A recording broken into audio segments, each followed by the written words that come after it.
Oi, gente, meu nome é Lorena, eu sou acadêmica de medicina e membro da Liga Acadêmica de Patologia da Escola Baiana de Medicina e Saúde Pública. A aula de hoje é sobre carcinomas de tireoide e antes de começar eu queria só lembrar que o câncer de tireoide ele é responsável por uma parcela muito pequena do total de cânceres que existem, cerca de 1,5%. Quando a gente pensa nos tipos histológicos existentes, a gente sabe que 85% deles vai ser do tipo papilífero, de 5 a 15% do tipo folicular, 5% do tipo medular e menos de 5% do tipo anaplásico. Começando então pelo carcinoma papilífero, a gente sabe o quê? Ele vai ser mais comum entre os pacientes com 25 e 50 anos. Algumas literaturas elas trazem que entre os 20 e 40, ele está bem associado à exposição prévia à radiação ionizante também. Outras características que a gente sabe é que eles podem ser solitários ou multifocais, eles podem ser bem circunscritos ou infiltrativos, pode apresentar áreas de fibrose e calcificação e frequentemente se apresenta na forma cística. Quanto ao seu curso clínico, ele pode ser assintomático, na maioria das vezes ele é assintomático, porém ele pode apresentar aumento de linfonodos cervicais. Em casos mais avançados, o paciente ele pode acabar cursando com rouquidão, disfagia, tosse, dispneia. E quando a gente pensa no seu prognóstico, o prognóstico é muito bom. Ele chega a ter até 98% de sobrevida em 10 anos. E geralmente ele vai se apresentar como um nódulo único também. Apresenta pouca recorrência local e pouca metástase à distância. Falando então na microscopia do carcinoma papilífero, quando a gente vai observar suas lâminas, a gente observa seu padrão em papilas, podendo conter as chamadas papilas ramificadas, que estão mais facilmente visualizadas na lâmina do lado direito de vocês. E essas papilas são cobertas, em sua maioria, por um epitélio de células cuboides bem diferenciadas. Ainda falando de sua microscopia, quando a gente vai observar o núcleo dessas células, eles têm uma aparência vazia. E aí por isso eles acabam sendo chamados de núcleo de vidro fosco ou núcleo da Orphan-N, que é essa personagem aqui, que o olhinho dela lembra o núcleo da célula do carcinoma papilífero. Ele fica com essa aparência vazia ou em vidro fosco, e aqui na lâmina a gente pode observar mais ou menos como que é. É bem característico. Muito fácil de observar. Você vê essa aparência clara do núcleo. E além do mais, em suas lâminas também podem ser facilmente observadas as chamadas pseudoinclusões intranucleares. O que é isso? São nada mais nada menos do que invaginações citoplasmáticas, ou seja, são invaginações da membrana nuclear contendo citoplasma. O que acontece aqui, na verdade, é uma superposição. Então, por isso que a gente chama de pseudoinclusão, porque fica parecendo uma inclusão nuclear mesmo, porém é apenas uma superposição do citoplasma que está invaginando. Essa característica, juntamente com a questão do núcleo de aspecto vazio, são muito característicos do carcinoma papilífero e aí auxiliam bastante no diagnóstico. Além do mais, existe também o chamado corpo psamomatoso. O que é isso? É um corpúsculo calcificado concêntrico que ele fica aí nesses eixos conjuntivos das papilas. E aí você pode observar esse corpúsculo roxinho que está visto aí na imagem, que também é bem característico de carcinoma papilífero, até porque ele raramente vai ser encontrado em outro carcinoma, como folicular ou medular, por exemplo. Uma questão relevante também, só para a gente comentar aqui, é que pode haver focos de invasões linfáticas também nesse carcinoma. É raro o envolvimento de vaso sanguíneo, mas metástase para linfonodos cervicais adjacentes chega a ocorrer em mais de 50% dos casos. Falando agora então do carcinoma folicular, a gente sabe de uma maneira geral que ele é mais comum de acontecer entre os 40 e 60 anos, sendo também mais comum acometer as mulheres, uma proporção de 3:1 em relação aos homens. Sua incidência maior ela se dá em áreas com deficiência de iodo. Quando a gente pensa no nódulo, a gente sabe que ele normalmente vai ser um nódulo solitário, um nódulo único, podendo ser bem circunscrito ou invasivo. Aqui tem um ponto interessante, que se ele for bem circunscrito, é difícil você diferenciar ele do adenoma folicular, porque você não tem uma diferença citológica suficiente para estabelecer o diagnóstico. Daí é necessário você fazer uma amostra histológica extensa para poder observar alguns critérios, como invasão de cápsula ou invasão vascular, e assim você observar se tem indícios de malignidade ou não. Além do mais, pode haver fibrose e focos de calcificação. Quando a gente observa seu curso clínico, a gente vê que os nódulos se tratam de nódulos indolores e de aumento lento. Além do mais, eles vão ter uma pequena propensão para invadir os vasos linfáticos, diferentemente do carcinoma papilífero. Ou seja, aqui a disseminação dele vai ser mais por via hematogênica. E é comum haver metástase para osso, pulmão, fígado e outros locais. Quando a gente pensa em seu prognóstico, em sua taxa de sobrevida, a gente percebe que vai depender bastante tanto da extensão da invasão quanto do estágio de apresentação do carcinoma. Se a gente pensa, por exemplo, em um carcinoma folicular minimamente invasivo, a gente observa que a taxa de sobrevivência dele, de 10 anos, vai ser maior do que 90%. Observando essas lâminas de carcinoma folicular, por exemplo, vocês podem observar à sua esquerda um carcinoma que não está invadindo a cápsula, enquanto à sua direita vocês percebem uma infiltração da cápsula em cogumelo, como está escrito na imagem. Nesse caso, o carcinoma ele já é invasivo, já é infiltrativo, está infiltrando a cápsula fibrosa. Analisando a microscopia dele, a gente percebe a presença de células bastante uniformes, que elas vão formar esses pequenos folículos contendo coloide, e aí a gente vê que parece muito com a tireoide normal. Ou seja, ele acaba reproduzindo mais ou menos a arquitetura folicular da tireoide. O núcleo da célula ele vai ser bem diferente do núcleo da célula do carcinoma papilífero. O que a gente vê aqui é que a cromatina do núcleo ela é bem mais grosseira, e não existe aquela acentuação periférica que a gente observou no papilífero. Não há aqui também a presença dos corpos pissamomatosos. Falando então do carcinoma medular, a gente sabe que se trata de uma neoplasia neuroendócrina, que é derivada das células parafoliculares, também chamadas de células C.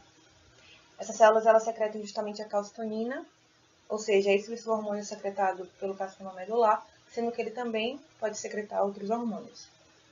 70% dos seus casos ocorrem de forma esporádica, acometendo a faixa etária de 40 a 50 anos.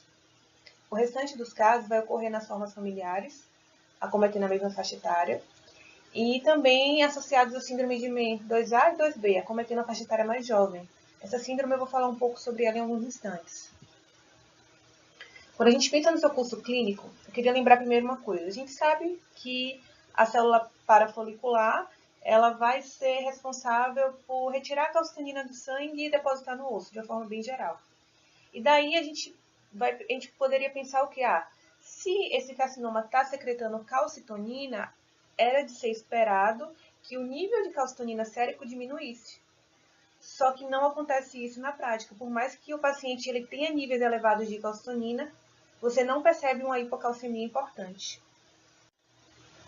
Nos casos esporádicos, ele vai ocorrer geralmente como uma massa no pescoço do indivíduo, podendo estar associado a disfagia e rouquidão. Tá, então o que são essas síndromes MEN? Essas síndromes elas vão ser um grupo de doenças herdadas que vão resultar em lesões proliferativas de múltiplos órgãos endócrinos. Essa é a definição. E ela é subdividida em MEN1 e MEN2. Só que a MEN1 ela vai envolver apenas a paratireoide, o pâncreas e a hipófise. A tireoide não está envolvida, então por isso ela não entra nesse contexto. A síndrome MEN2, então, ela vai ser subdividida em 3 outras síndromes, que vai ser a MEN2A, a MEN2B e o câncer tireoidiano medular familiar. Então, de uma forma bem geral, a gente sabe que a MEN2A ela é caracterizada por ter praticamente 100% dos seus pacientes acometidos pelo carcinoma medular. Além do mais, ela cursa com hiperplasia de célula C, podendo haver também hiperplasia de paratireoide. Já a MEN2B, a gente pode diferenciar ela da MEN2A justamente por isso. Aqui você não tem o hiperparatireoidismo. O carcinoma medular que surge no contexto do MEN2B, ele é conhecido por ser muito mais agressivo do que aqueles que ocorrem no MEN2A, no familiar e inclusive no esporádico. Além dele ser mais agressivo, ele também metastiza com mais frequência. De uma maneira geral, quando a gente compara as características da síndrome MEN com os casos esporádicos, a gente percebe que na síndrome MEN os pacientes acometidos são mais jovens, que a gente tem múltiplos órgãos endócrinos acometidos, tanto simultaneamente quanto em tempos diferentes. A gente sabe também que eles são multifocais e que, em geral, os tumores eles vão ter um estágio assintomático de hiperplasia antes, que vai estar envolvendo essa célula de origem. Quando a gente pensa na microscopia desse carcinoma, a gente sabe que ele é composto por células poligonais fusiformes, que elas podem acabar formando ninhos ou folículos, que está mais facilmente visualizado na imagem à esquerda de vocês. Além do mais, existe também os depósitos amiloides acelulares, que são derivados justamente da calcitonina, e ele pode ser melhor visualizado na imagem da direita, como esse material extracelular homogêneo. Falando então do carcinoma anaplásico, a gente sabe que se trata de um tumor indiferenciado, que é bastante agressivo. A taxa de mortalidade dele é praticamente 100%.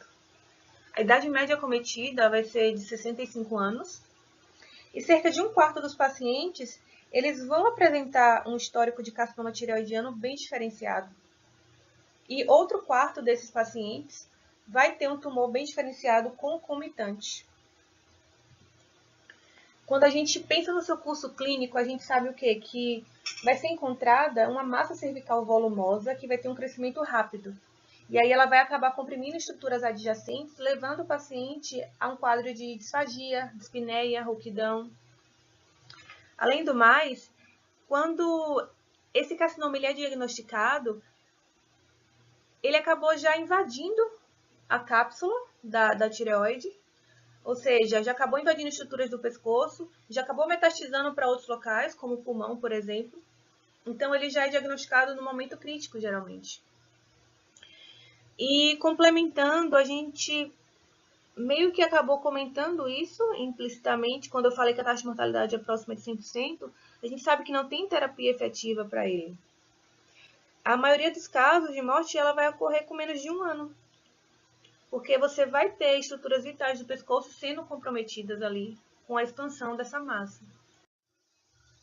E quando a gente parte para analisar a lâmina do carcinoma anaplásico, a gente se depara com um padrão de pleomorfismo celular muito forte. Você vê que as células são altamente anaplásicas e pleomorfismo celular, entre aspas, é sinônimo de bagunça. Então você vê esse padrão bem pleomórfico, bem bagunçado na lâmina. Para finalizar essa aula, eu trouxe aqui a classificação de Bethesda só para fazer alguns comentários. A gente sabe que, baseado na categoria diagnóstica da neoplasia, a gente tem manejos clínicos específicos. Então, a aula que hoje foi de carcinoma.